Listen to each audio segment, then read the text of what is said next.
Heart check, heart check. Have you ever felt alone for standing up for what is right? Like people suddenly become uncomfortable because you choose God seriously? If yes, Jesus understands that feeling.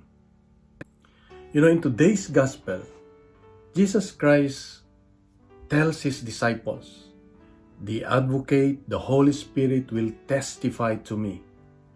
Then Jesus warns them, "They will persecute you. They will persecute you." Why? Because not everyone will accept the truth. But before fear could enter into their hearts, Jesus gives them a promise. And what's the promise? The Holy Spirit will help them. And so let's be honest.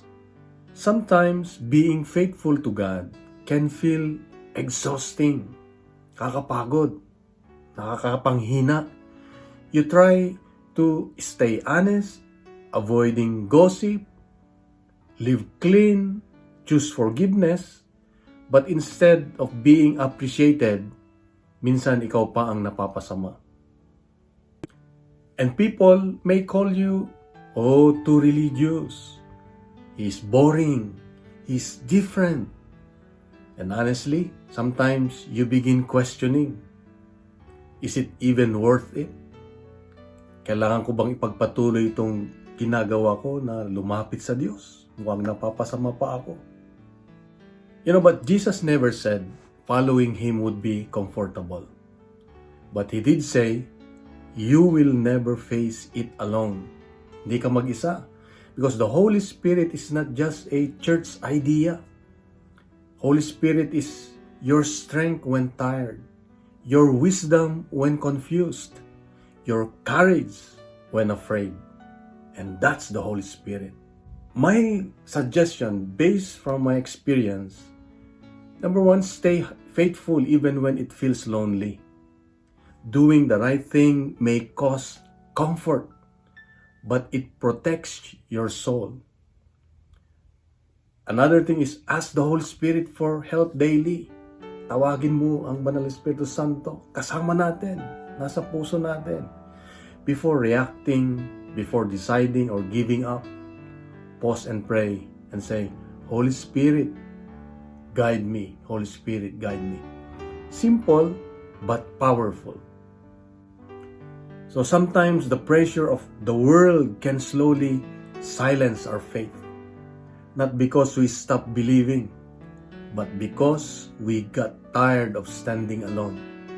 And that's exactly why Jesus promised the Holy Spirit not to remove every struggle, but to strengthen you through it. So today, remember this. You are not weak for struggling to stay faithful. Even the disciples needed help. And if God sent the Holy Spirit to strengthen them, He will strengthen you too. He will strengthen you too. So let us pray. Lord Jesus, when I feel tired, discouraged, or misunderstood, remind me that I am never alone.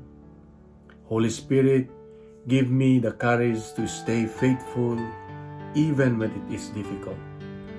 Guide my thoughts, my words, and my choices every day. I ask this through Jesus Christ, my Lord, my God, my Savior, and my King. Amen. In the name of the Father, of the Son, of the Holy Spirit. Amen. May I request to please share this gospel reflections to your friends, relatives, and your community. Please leave comments below. And let's say you can type Amen or Holy Spirit. Let's fill social media with good news, not fake news. Let's make viral the Word of God. God bless and happy Monday. God is good.